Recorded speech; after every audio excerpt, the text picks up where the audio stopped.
way adag tahay in dadka ka yimaada qurbuhu ay qabtaan shaqooyin noocan oo kale ah ha yeeshee Axmed oo muddo 20 sano ku maqnaa dalka Ingiriiska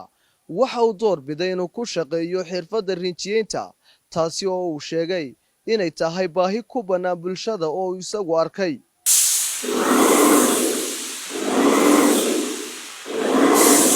magacayga waxa weeyaan Axmed Ibrahim Daahir waxaan dalka ka maqnaa ilaa 20 sanadood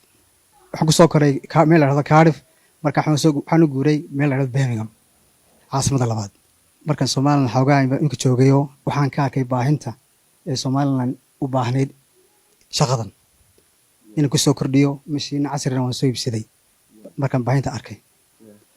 Axmedow shaqada halkan aad ka bilowday ma marka aad Soomaaliland timi wad bilowday mise waa shaqo aad xirfadeeda leedahay hore soo qaban jirtay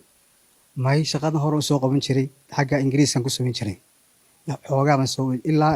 10 sanadood ayaan soo waday shaqadan xagga san ku shaqeyn jiray part time dareem kayga wallahi wax weeyaan wadankayga aan ka shaqeynayo wallahi dareen aad u weyn waxaan marka bilaabay shirkad la yiraahdo Som Peters sidaan dalka shacabka shaqo aan u abuuro in dalkana wax ku soo kordhiyo shaqadu waa shaqo culus wallahi ma yar shaqadu waa shaqo adag weeyaan laakiin mashiinadan iyo waxyaabahan baa ii fududeynaya masha Allah balka war iyagu dadyowgan ugu tumiye rinjiyada iyo waxa ka shaqeeya in aragti noocyad ka qaatay markaad aragtay maadaama takhasus aad u tahay rinjiyada wallahi rinjiyada wallahi qaar baarkay qaarna way fiican yihiin laakiin badankoodu baalka way dadajiyaan yaa oo marka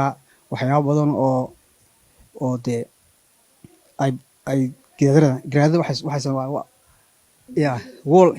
gidaar wallska waxay sameeyaan dripping bay sameeyaan ma faantay marka waxaan doonayaa in shaqo nadiif ah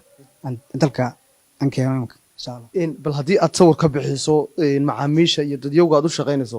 hab nooceeya ayaad ugu shaqeynayso rinjiga aad ugu sameynaysaa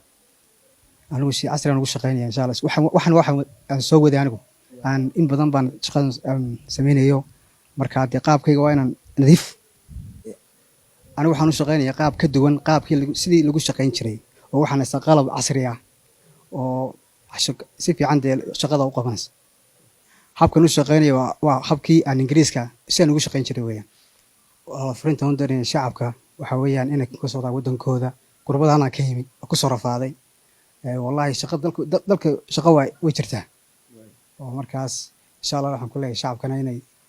inay ka soo daawado wadankooda آمين